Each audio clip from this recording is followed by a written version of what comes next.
রাশিয়ার অধিকৃত ইউক্রেনীয় অঞ্চল থেকে সংগৃহীত গম বাংলাদেশি প্রতিষ্ঠানগুলো আমদানি করছে বলে অভিযোগ করেছে কিয়েভ।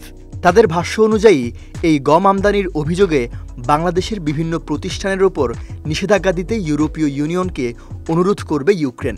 দেশটির ইউক্রেনের দক্ষিণ এশিয়া ভিত্তিক একজন শীর্ষ কূটনীতিক জানিয়েছেন, ঢাকাকে একাধিকবার সতর্ক করার পরও এ বাণিজ্য বন্ধ হয়নি, যার জন্য তারা এ পদক্ষেপ নিতে বাধ্য হচ্ছে।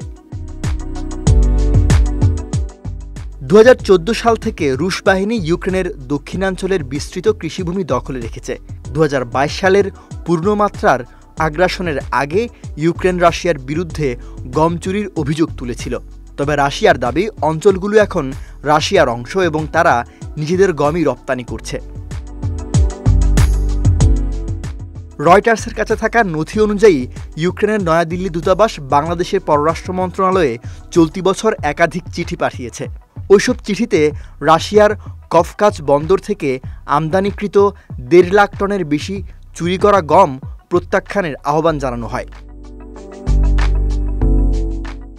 ভারতে নিযুক্ত ইউক্রেনের রাষ্ট্রদূত বলেন, চিঠির বিষয়ে ঢাকা কোনো জবাব দেয়নি, যার জন্য ইউক্রেন এখন বিষয়টি ইউরোপীয় ইউনিয়নে উপস্থাপন করবে। আমাদের গোয়েন্দা তথ্য অনুযায়ী রাশিয়ার গমের সঙ্গে অধিকৃত ইউক্রেনীয় গম মিশিয়ে রপ্তানি করা হচ্ছে। বাংলাদেশের খাদ্য মন্ত্রণালয়ের এক কর্মকর্তা রয়টার্সকে বলেন, রাশিয়া অধিকৃত অঞ্চলে উৎপাদিত গম ঢাকা আমদানি করে না। বাংলাদেশ কখনো চুরি করা গম আমদানি করে না।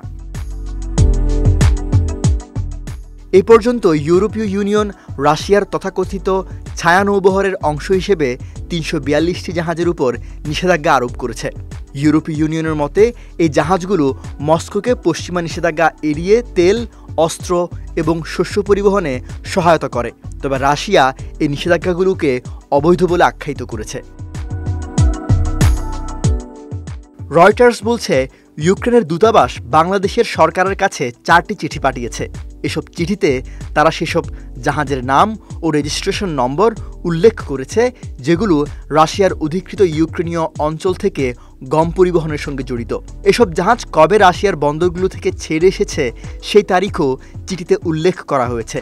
চিঠিগুলোতে 2024 সালের নভেম্বর থেকে 2025 সালের জুন পর্যন্ত কফকাজ বন্দর থেকে বাংলাদেশগামী জাহাজগুলোর যাত্রার সময় এবং আনুমানিক আগমনের তারিখও উল্লেখ করা হয়েছে। সৈয়দ নওশাদ, বিজয় টিভি, নিউজ ডেস্ক।